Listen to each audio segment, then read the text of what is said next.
So acknowledging the various ways that we are ageist in our various cultures, and opportunity to welcome and invite our elders. And we request permission of our elders to begin. Now, we don't call our elders out. It's however you choose to self-identify as an elder. So the request will be to our elders, are we ready to begin? And if we're a yes, then you elevate Sparklight and we're ready to begin. So elders, are we ready to commence our program? Yes, thank you, elders. The second thing that we do is, and I love that we have our Australian community here represented. It's a tradition that I heard of and learned the first time when I was in Australia, and I love that Paula is acknowledging that she's on Darug land, is a land acknowledgement.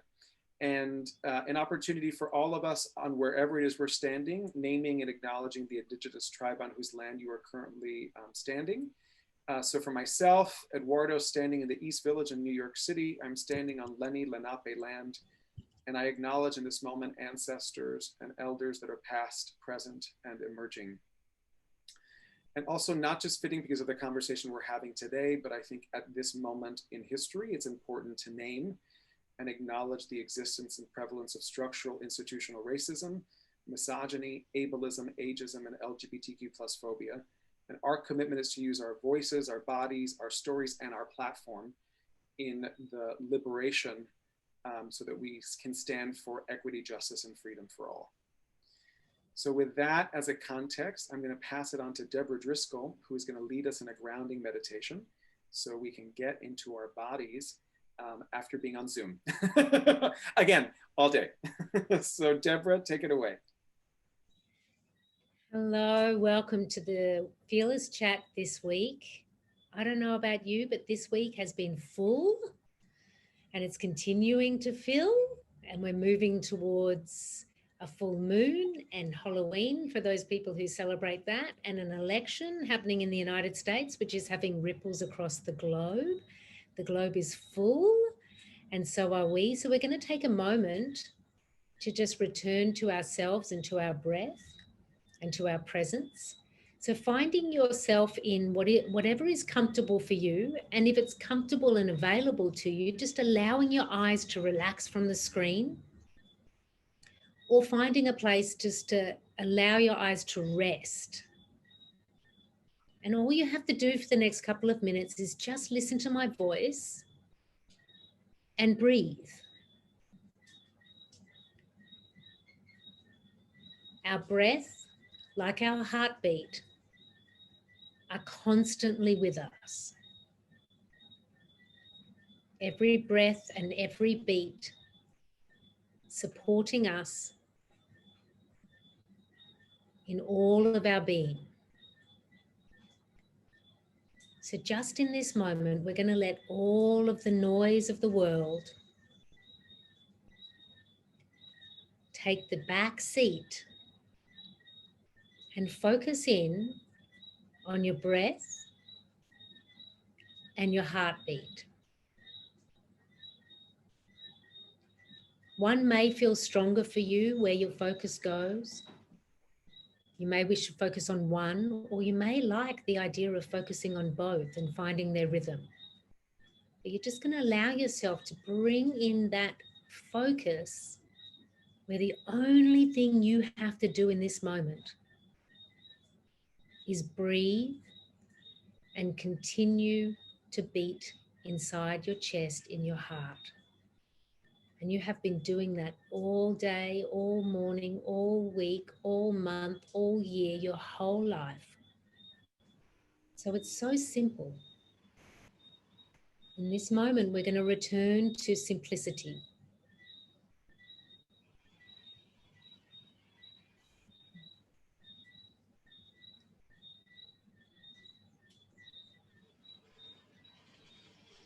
Just noticing for yourself when you actually return to that place where things can go quiet for a moment.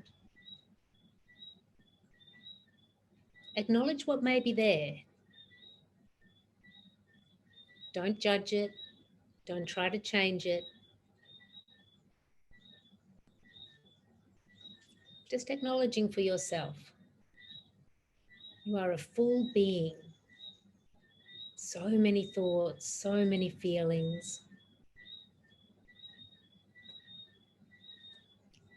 Just allowing the world to come into a moment, in this moment, and breathe.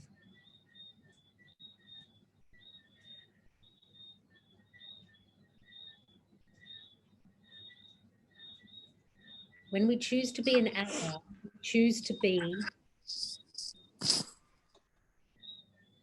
to be in the presence with others, for others. And in this moment, we have chosen to all be together and to breathe together in this moment. So just breathe into this moment and into this community that has gathered in the Fearless Zoom room, around our Fearless fire today. As we acknowledge all that is happening, all that we think, all that we feel, and I acknowledge all of you for turning up today in this very noisy world to sit with us and be with us in this very important and pivotal conversation. Welcome, welcome, welcome to the Fearless Fire. Welcome to Fearless Chat 41. Thank you so much, Deborah. In our community, we have this gesture called elevated sparkleation. It's also applause in sign language, so a way to say thank you and acknowledge. So welcome to our Fearless Chat. My name is Eduardo Placer. I'm the founder of Fearless Communicators. We are a diverse, inclusive public speaking coaching business. We work with thought leaders on what they say and how they say it. And it's hard to believe that it's Fearless Chat 41. We started this journey in March as an opportunity to gather and hold space for our community during the beginning of the pandemic. And we're really listening to the conversations that were emerging of the moment and centering our thought leaders in these conversations, some of whom are on this call, to explore and lead the conversations that would provide the space to heal and provide value for the people in our community. So it is fitting that we are in this moment revisiting a conversation that I think we started in May. And I'm so honored that we have Dr. Maysa Akbar here. Dr. Maysa Akbar is a friend, she is a collaborator, she is a client, she is a participant in our Fearless Force program, number 5. She is an author and just a force of light in the conversation of racial justice and equity. And when we were thinking about this moment, specifically within the context of the election, one of the things that Deb and Ben and our team were thinking about is where are we in the conversation around racial justice and equity since the George Floyd murder and the rise of the rekindling and the resurgence of the Black Lives Matter conversation, specifically as we're gearing into an election. And then this week, an African-American man was shot and killed by police officers in Philadelphia. Philadelphia, on the eve of the election, Pennsylvania, battleground state in the United States, is now erupting in protests. And I guess the question is like, where are we now that's different? Like, are we in a place that's different? Is it more of the same? And we may not have answers, but in this space of questions, really inviting Dr. Akbar into this conversation to steer. And one of the things that emerged as we were prepping for this call is that this really be a conversation for everyone who's on the call. Like, what are the questions that people have? Like, where are we now? Where are we locating ourselves in this? So with that as a context, if you are able to join us on video, it is so great to be able to see people's faces. I also get that people may be making dinner and their children running around, or they may be pets and animals and all that other stuff. We invite the messiness of life in the call and totally respect that if what works for you is to be off of video, we honor and respect that too. We're grateful that you're here. And with that, I'm gonna pass it on to Dr. Akbar. Welcome, Dr. Maysa Akbar. Yes.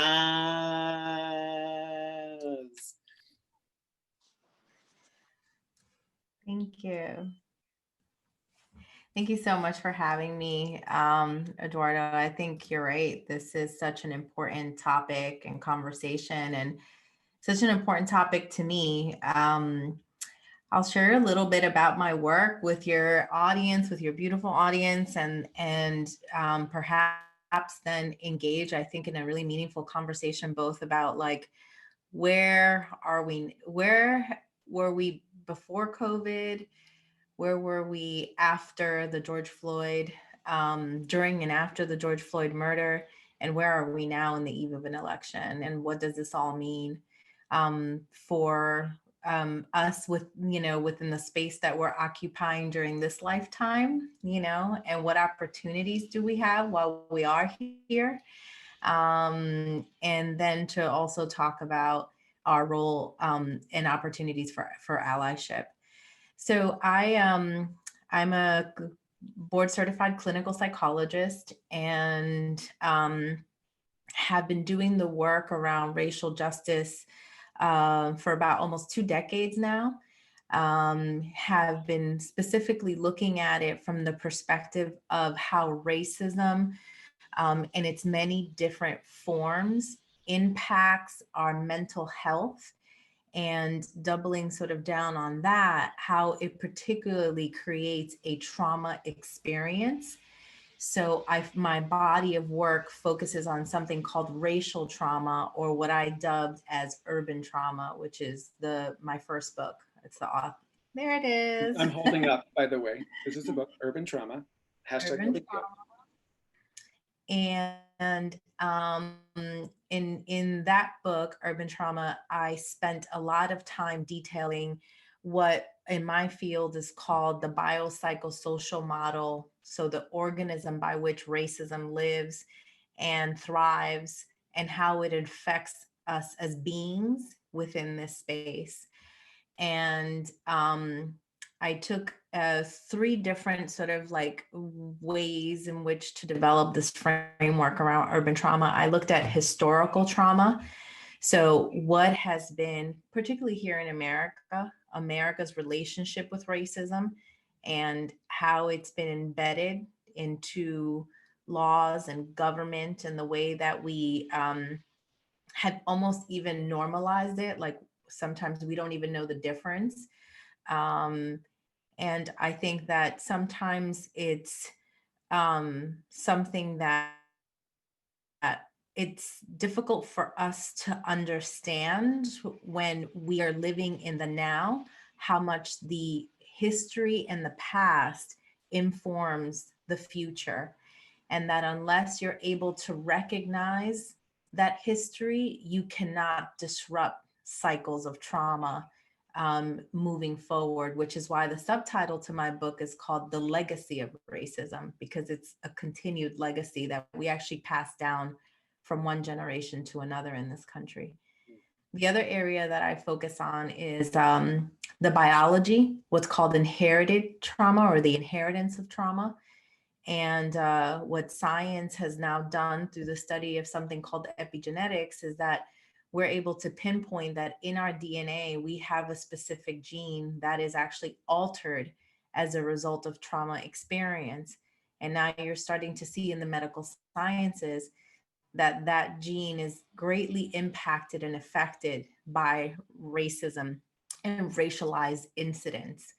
So if you as a parent is impacted through something called fetal programming, that programming will happen in the DNA of your embryo, and then therefore that embryo that turns into your child will inherit the trauma that you have had.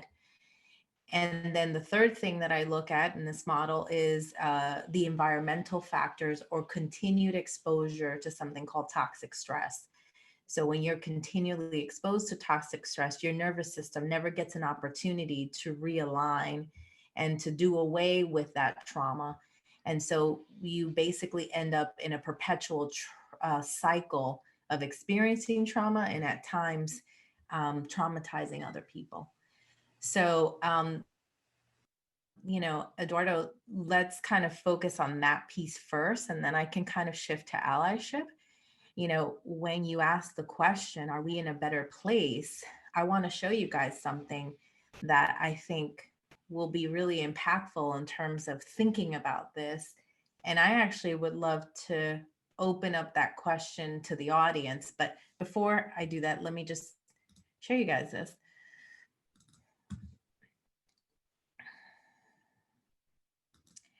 Okay, so if you guys think about what I just said, one of the things that I show when I'm doing trainings in my body of work is this timeline.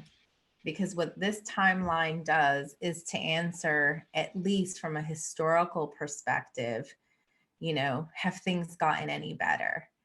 So if you think about, you know, the late 1500s, early 1600 in this country, many historians will say 1619 as the sort of the catalyst year for what they call the Ma'afa, or the transatlantic slave trade. You'll see that that was the beginning of the creation of race for the proposition of power, economy, and privilege in this country. And then you will see that, like, you know, whether we go to the Reconstruction era around the Civil War and pass that into the Emancipation Proclamation, or whether you go into the Jim Crow era where there was legal segregation happening, and during that time, a documentation of at least 4,400 public lynchings that happened of Black people in this country, or whether you move forward to medical experimentations or the civil rights movement or mass incarceration, or, you know, any number, you know, health disparities. I can talk about it from the perspective of COVID. You can see that, you know, racism is very much alive and well, and that all racism has done over the generations, now over 400 years, is that it changes the way that it looks, right? It's not as brutal as it was before, is not as inhumane, although we can argue that, as it was before. It's not as obvious. There, you don't see the types of public audiences that you would have before. There are some areas that have matured, but as those areas have matured, so has racism over time, right? And it's more implicit. You see it more in subtle ways, but very impactful ways. And that is the scary part about catching up with racism, because it feels that no sooner do we start to dismantle a system that has been anchored in racism, something else pops up. You know, you saw a big wave of deconstructing the privatization of prisons because, as a result of the campaign around mass incarceration in this date and age here in America. The statistics are that 1 in 3 Black men will be incarcerated in their lifetime. And it's not because Black men commit crimes at a higher level than any other race. It's because of the disproportionality around the way that they are arrested and then, tried and sentenced. And so, this is a very scary part, because we try to dismantle systems after they've matured pretty significantly, and after they've destroyed quite a bit. So I'm gonna take this down, and then hopefully we can enter into a conversation about that as part 1, and then as part 2, then show a little bit about my allyship work. How does that work for you guys? Sounds amazing. Yeah. Okay, awesome. So, and opportunities, and first of all, like, I want to acknowledge, we do have people in our community that are joining us that are Australian, right? So they're not necessarily, so thank you for being in this conversation, and racism is everywhere, right?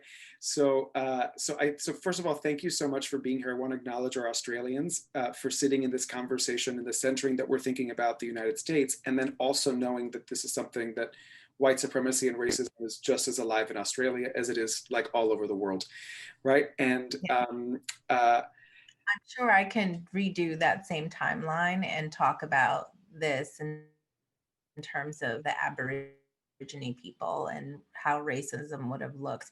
I just did it for this country. I'm actually trying to expand it because I'm having many more international conversations, but it's about an accountability issue, right? And when you see that, when you look at that timeline, right, it's very difficult to say, wow, this is racism now. Because the reality is that, you know, our pursuit for racial justice, the name of this, you know, this talk, has been going on for a really long time for people of color.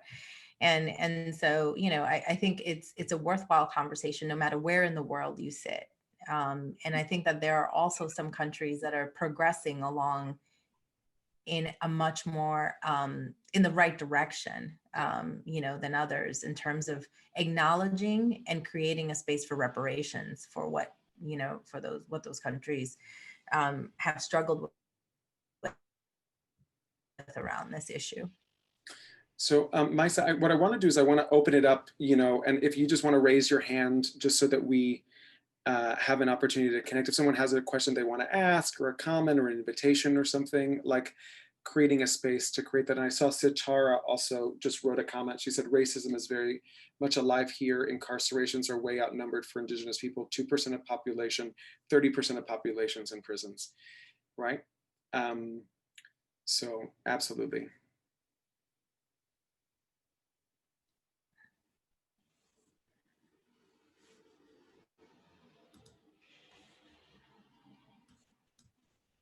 Alicia. Any thoughts?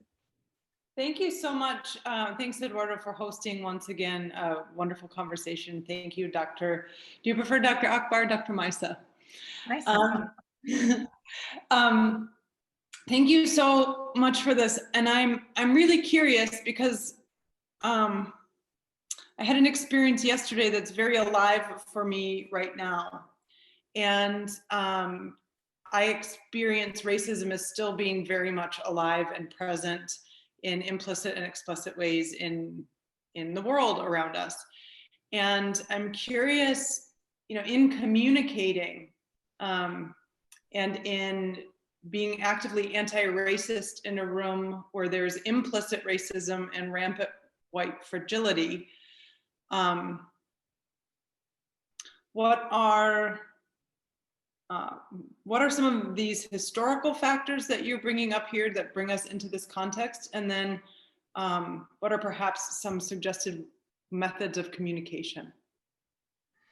So I just want to understand your question. So you're saying that if you're seeing yourself in a position to be like an ally when there's like racial injustice happening, and yes. Then you're saying like what are some tools or some things that you can do in those kinds of situations, especially when it's implicit? Yes. Yeah. Mm-hmm. You know what's funny about implicit bias, and I write a lot about it in my second book, Beyond Ally, because it's so tricky. Like the grouping of like microaggressions, implicit and unconscious bias are like, to me, like the deadly trifecta, because it is so difficult to like pinpoint it in a way that is tied specifically to like an act of racism. And, you know, I think that the first thing that happens is that you have a visceral response to the situation. Like physically, something doesn't feel right. You can't name it. You're like, what the? I just want to say yes to you that, know, like, Dr. Maysa. Yes. You know, yeah. If it's okay if I can curse, because I'm like, some shit ain't right. You know, like something's not right. You know, like you feel it. You almost see yourself like working up. You know, like if you're one of those that your ears get red or your neck gets, you know, like you start to kind of feel that's your blood boiling in a sense, right? And then it becomes very confusing, you know, because there are so many variables that your brain is processing in like nanoseconds in terms of the situation. And you're trying, you know, the way that our brains are categorized are by these things called schemas. And so these schemas are like little boxes that live in your brain. This thing is attached to this and it goes in that box. You know, we do that because we have to have cognitive efficiencies. So imagine if like we had a definition for all the possibilities in the world, we probably like would go berserko. So bias comes in because we're making categorizations that sometimes are accurate and sometimes are not, right? And so the tricky part about implicit bias is that it's like it lies underneath the surface, right? And oftentimes what you see as a response when you call it out, right, is that the person becomes extremely defensive, and then makes you the one overreacting to the situation. Well, what's going on with you today? Having a bad day, or I didn't mean that. That's not what I said.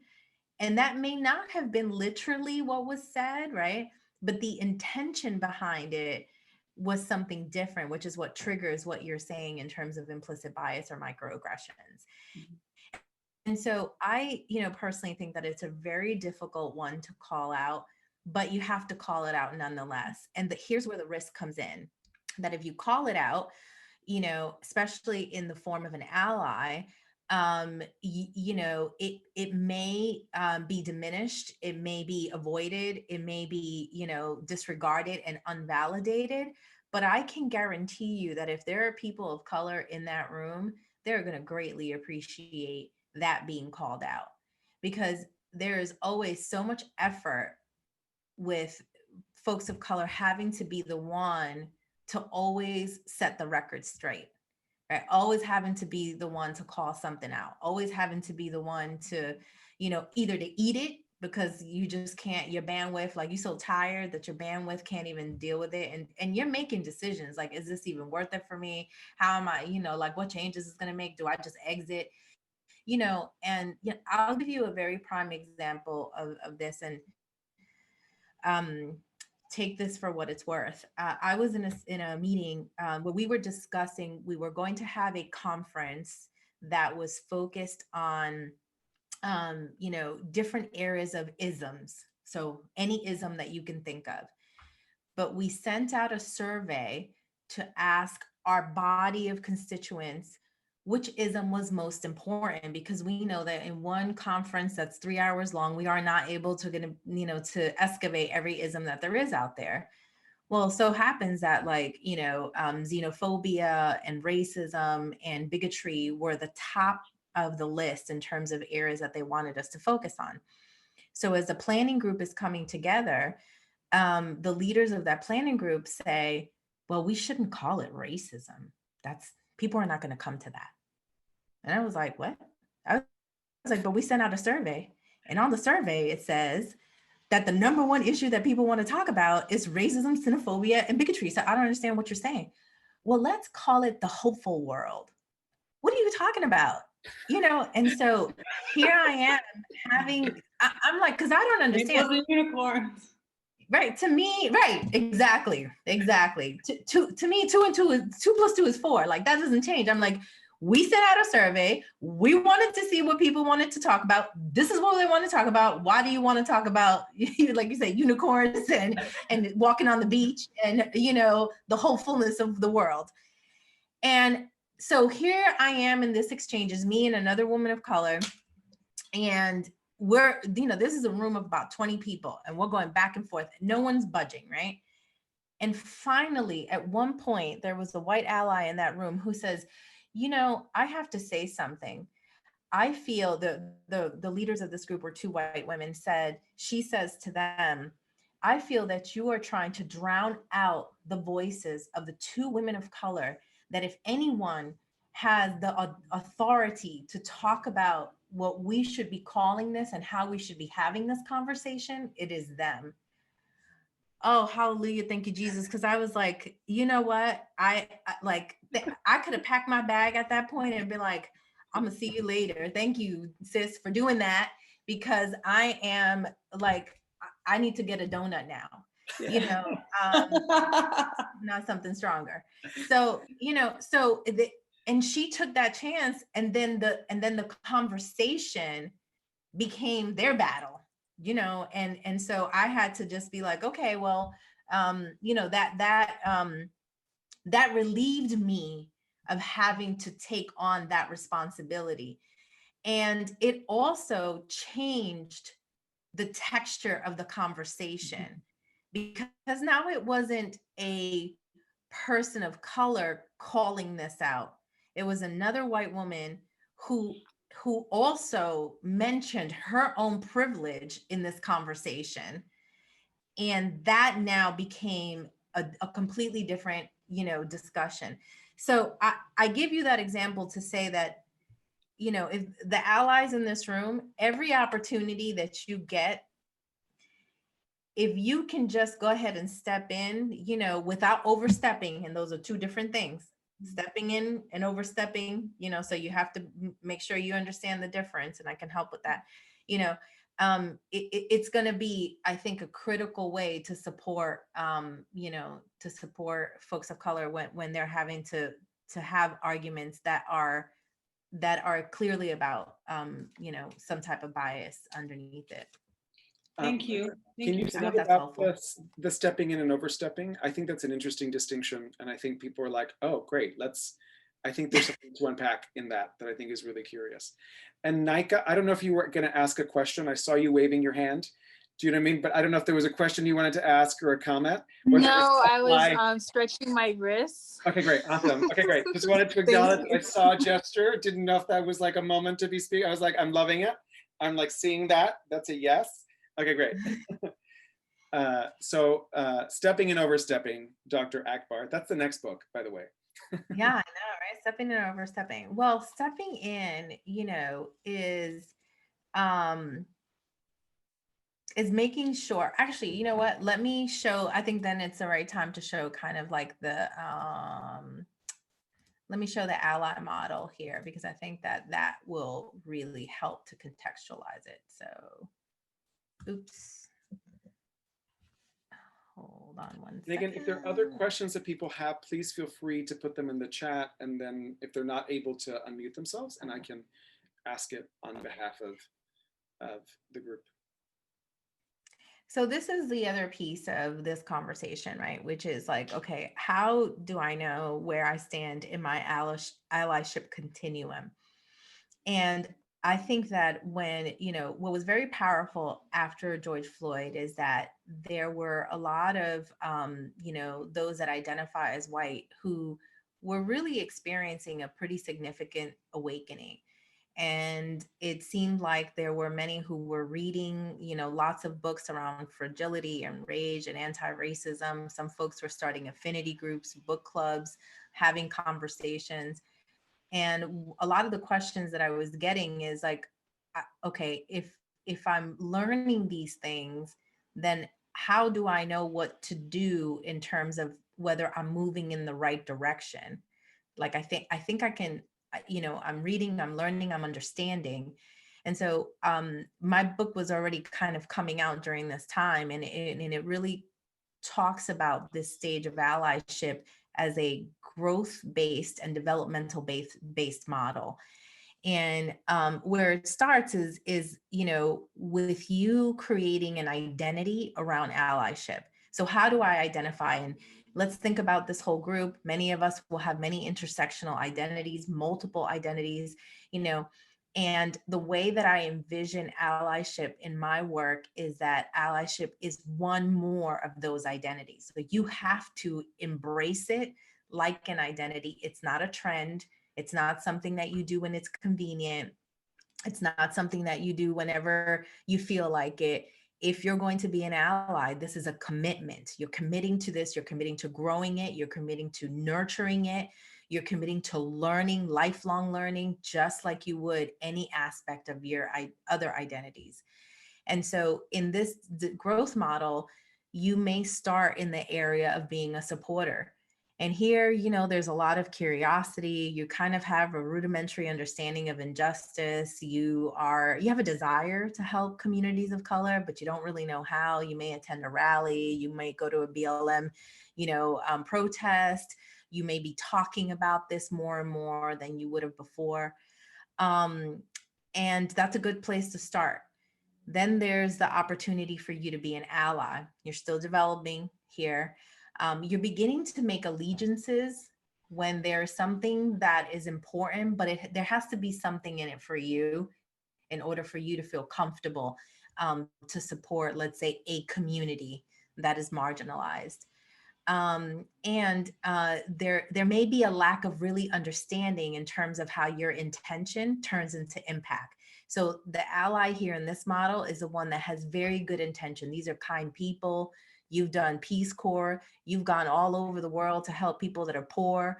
You have dedicated your life to this, you know, and you are so deadly surprised when somebody will ever fix their mouth to call you a racist or think that you are engaging in racist behavior, because there is no way that you identify with that. But you have not intentionally thought about how what you're putting out can turn into impacting and supporting communities of color, those same communities that you give to.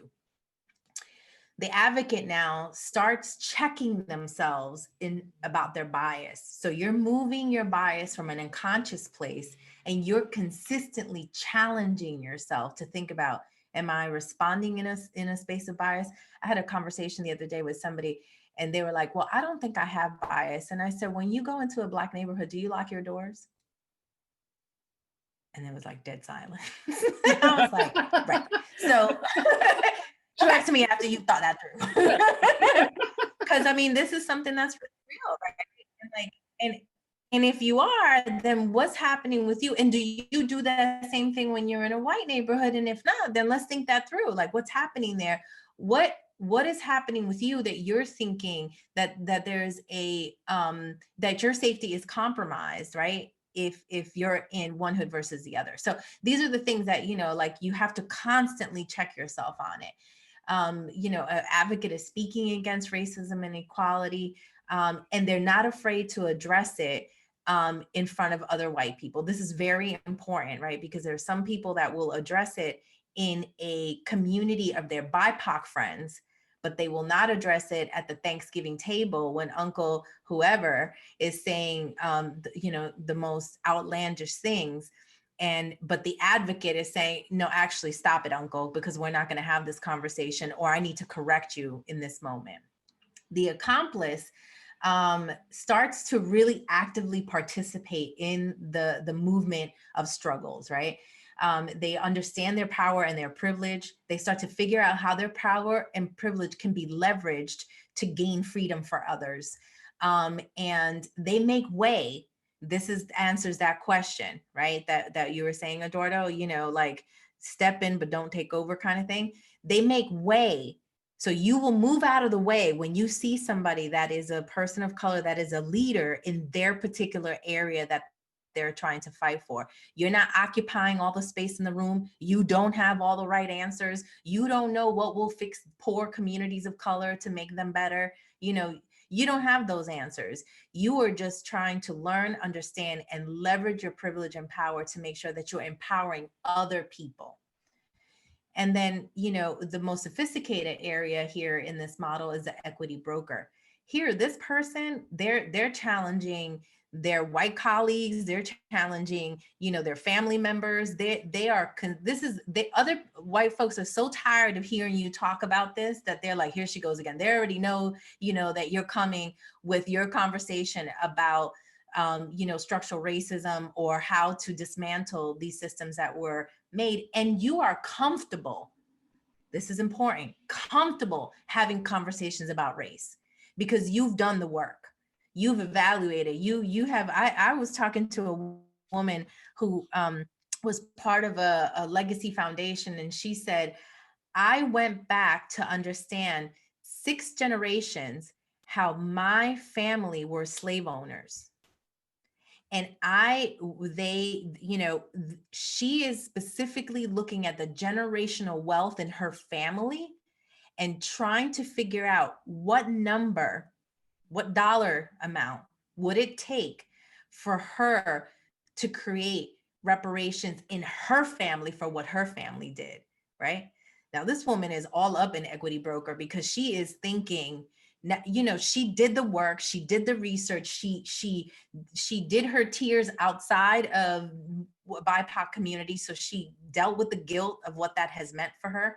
And she puts that up front when she's having conversations, and now is figuring out, what is this going to look like from this point forward? And the most important thing is that the equity broker, they construct the bridges. if you are in a position of power, you are creating a bridge for those that wouldn't be able to otherwise get over unless you created that bridge. So these are some of the areas where you step in when somebody, you need to lift somebody's voice, but you don't take over. And I hope that this sort of model begins to answer how that may look. Yeah, that's awesome. And a beautiful opportunity. So beautiful work, Maysa. Yes. And an opportunity again, just to open the floor, to questions from within that journey, and to share anything else. I could imagine that there are questions that people are sitting with, or that they may feel like this may be an opportunity to raise it or give voice to it. So creating a space for that. Yeah. I don't think you're Paula. I think you're the person who was sitting next to Paula. That's right. My name is Iz. Hi. Hi. Sorry, I had a question which would be valid in Australia as well. I studied in the States a very long time ago, and I remember having this conversation with a white American student. Very long conversation. Well, she was expressing a fear of anyone who was not white, and this is one type of racism, and I think it branches towards many of the forms of it. And I was just pondering how you approach fear, Dr. Akbar. Is there, if in your writing there is, and thinking, there is a way to approach someone who is scared, and probably not only about colors, but a lot of other aspects in life, but that's the source of it for them. Yeah, well, I mean, I think that you fear what you don't know, any one of us. And it's not just white people fearing, Black people or people of color in general. It's also Black people and Indigenous people and Latinx people fearing white people. Like if you think about, I fear my son leaving this house every day because I wonder if he's going to come home alive. So, if he's mistaken or if he's stopped by the police, I fear that, and that fear is legitimate and it's real, and it paralyzes me, because he has to hear a whole diatribe before he leaves my house and then call me 10,000 times just because I want to make sure that he's going to be okay. He's a good boy. He's gone 4 years of college. He's an athlete. He's doing wonderful, but other people may not see what I see. What they don't see the little boy in him because he's 6'3" and 180 pounds, and so they may fear something that they just don't know. He's the kindest, loving young man in the world. And so I think that what's important is that we have to face our fears, and we have to face them in a way that we're unapologetic about making sure that we think through what is it that we fear? What is it what have we been told? What does the media suggest to us? What has been embedded in the systems that we function in that has created this fear?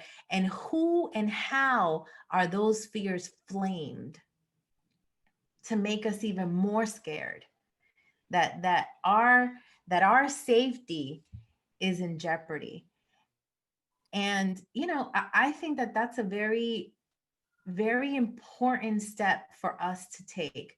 And I'll be transparent. And I know that Eduardo will be able to connect with me on this because I've heard you talk about this and we've talked about it in terms of your Cuban ancestry. Yeah, I come from the Caribbean that can be a very homophobic space to be in, and my general feeling is that that rhetoric, whenever it happens in my family or in gatherings or in situations, is because they fear what they don't know, you know? And what I've tried to do, how I've raised my children, because we have also a responsibility to raise tolerant, beautiful, kind children that really will, that will encompass the world in a very different way, is to make sure that they have an openness to anyone, and not to impart the fears that my parents imparted on me, you know, in terms of people having choice around their sexual orientation and their preferences, their gender identity preferences. And so it cuts the same way, no matter which marginalized group you're talking about. And so I hope that that is something that we can do here in this group. And if there's anything that you leave here with, is what you lean into, what you fear. And this is a principle that you can take into your personal life. If you are challenged today in, you know, wanting to do that thing that you never did, maybe having some regrets about some things that you haven't accomplished, if you're starting to think about, you know, what kind of legacy am I going to leave behind? Who will I be? How will people think of me? Right? Lean into that fear and see yourself in the best version that you can possibly be. Don't run away from it. Running away from it only makes us more depressed and anxious and overall questioning who we are and what we stand for. Thank you for that, Dr. Akbar. Do you have a follow-up question? Yeah. Yeah, great.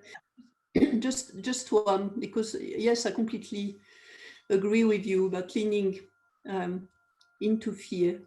And at the same time, I have the sense that a lot of people maybe would like to be able to do that in spaces where they can meet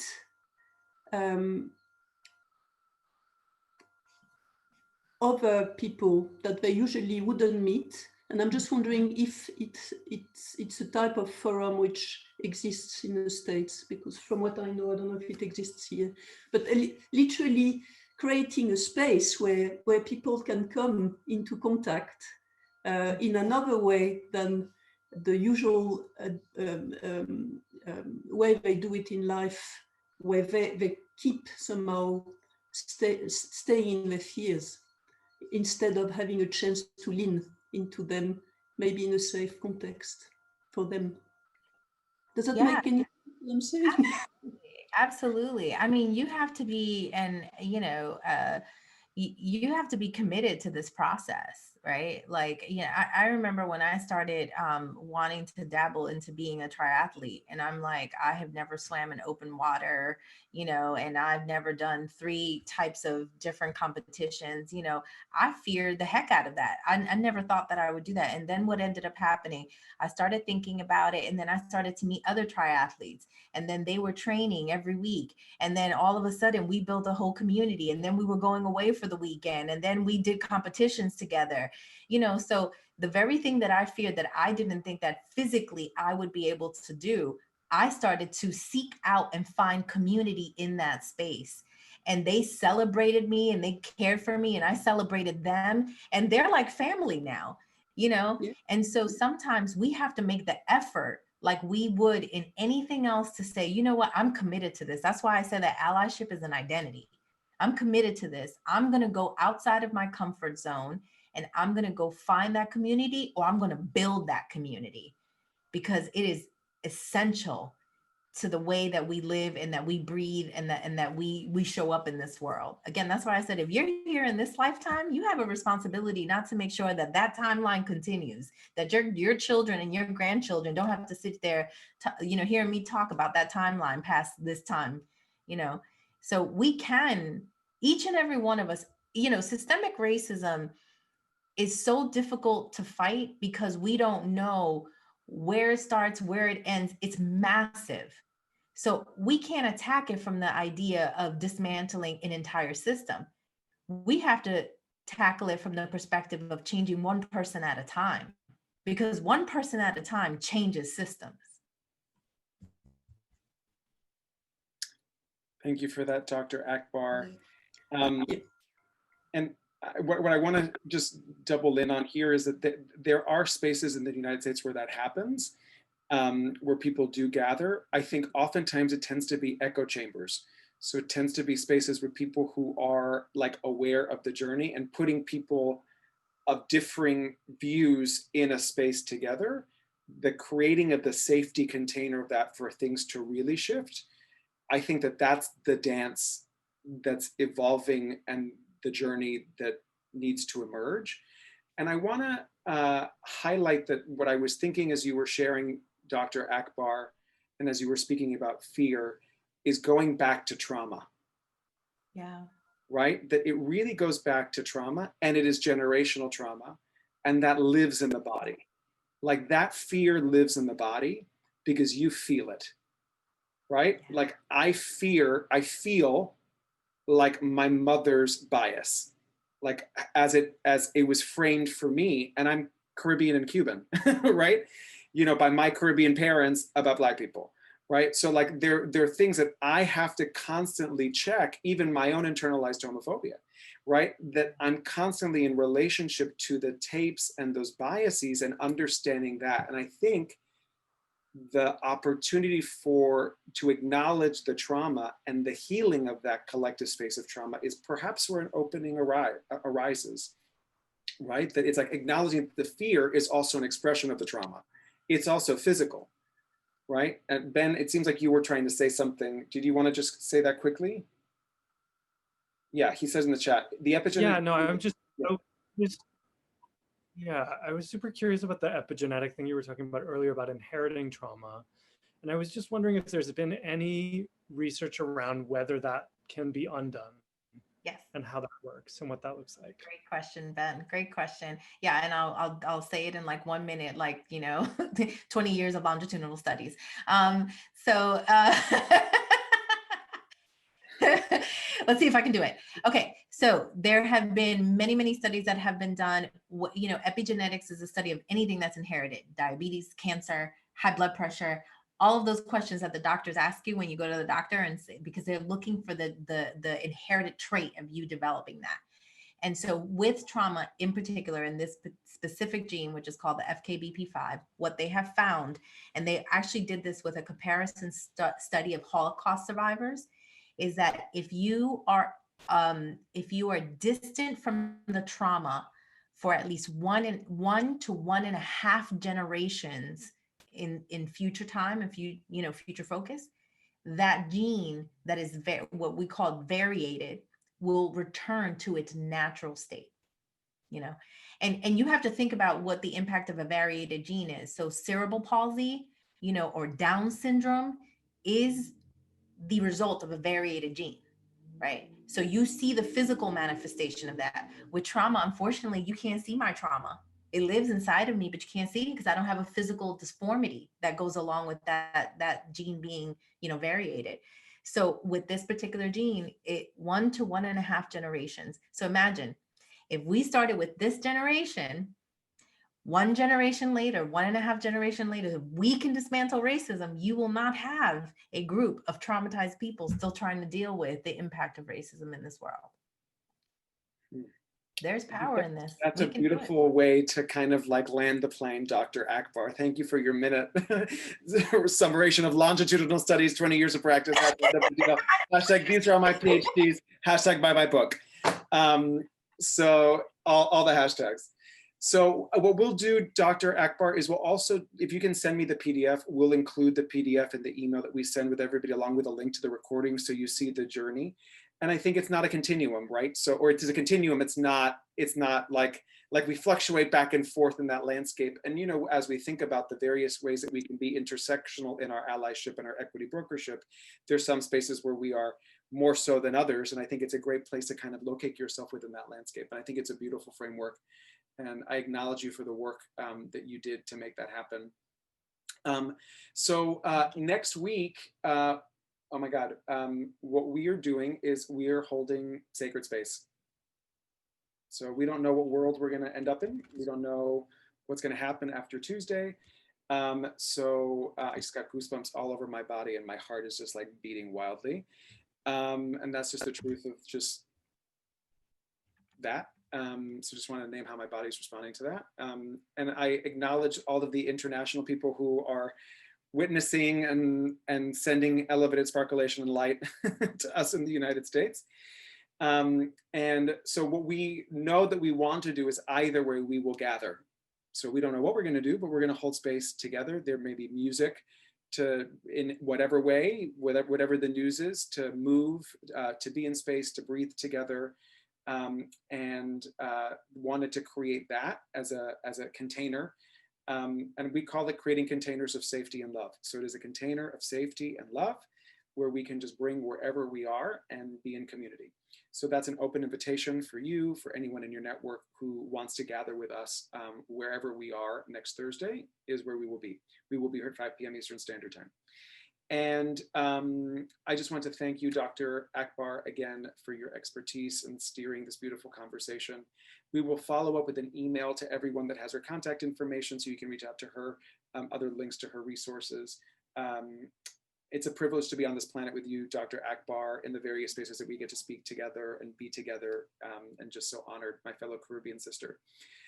And there is a final little tradition that we have here in Fearless Communicators. So we are at the end of our session. So if you do have to run, we totally get for you to go. And we'll like allow a moment or two to settle as people leave, to do our final kind of acknowledgement section at the end. So I'm going to allow there to be a moment or so as people kind of hop off if they need to go. Thank you so much for being here. And then the opportunity for those who remain, right, is to raise your hand, right? So we're gonna raise your hand so that we see, right? And there was a beautiful opportunity. We had Jennifer Brown here the last time, and I acknowledged in our speaking the inherent ableism in the way that I was framing this. So we're gonna expand and play in how we do this. So this is an opportunity to just recognize, see each other in this landscape. So I'm gonna choose someone. So Nika, I see you, I hear you, I feel you. I'm so grateful that you're here. Thank you. And then you get to do that to somebody else. Okay. Paula, I see you, I feel you, and it's so wonderful that you're here.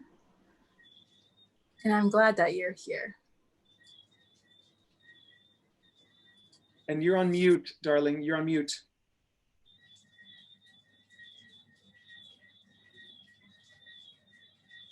Thank you. Elatia, I see you. I thank you. I feel you. And I'm very grateful that I'm part of your group and I could hear you this morning. Thank you. Thank you so much. Deborah, I see you, I hear you. I am present to your love in this conversation today, and I am so grateful that you're here, and I am so grateful that I get to spend and be in this time and space with you. That was delicious. Sarita, Sarita, I'm so pleased to see you. And you know, Sarita, we acknowledged elders as we began, and I'm acknowledging you right now as one of my favorite elders on the planet. I see you, I love you, I wish you well. I'm so happy to see you. Mwah. Thank you, Deborah. Oh my goodness. I guess I want to do Eduardo. I see you, I hear you. I'm so impressed by what you are pulling together all these weeks and months now. And I'm only sorry that I have a group. Anyway, I can't get into that, but I haven't been able to attend as much as I'd like to. So thank you, thank you, thank you. Thank you, Sarita. Bye, Nika. Thank you for being here. So I'm going to go to Angie in San Francisco. I see you, I hear you, I feel you, I love you. It's so great to see you. And I'm grateful that you're here. Thank you, Eduardo. I see you. I feel you. Super grateful for this community. Thank you for today. This was very special as we're all in heightened emotions right now with 5 days to go. So I love you and thank you. And Angie, Sophia. Yes. Hi. Yes. Hi, Sophia. I see Hi, you. Angie. I acknowledge you. I thank you for being here. It's nice to meet you in this community. Nice to meet you too, Angie. Lori, I see you, I hear you, I read what you're writing, and it has a lot to you have a lot to contribute. Thank you for joining us, and take it over. Sophia, thank you so much. Well, I see and acknowledge, I think, everyone. Oh, Diana, Okay. wait a minute. Diana. No, my Diana is here. Diana, it's how special that I get to see you with all of my senses. And I just love that you're here. And I'm so grateful. I feel the sisterhood. So happy.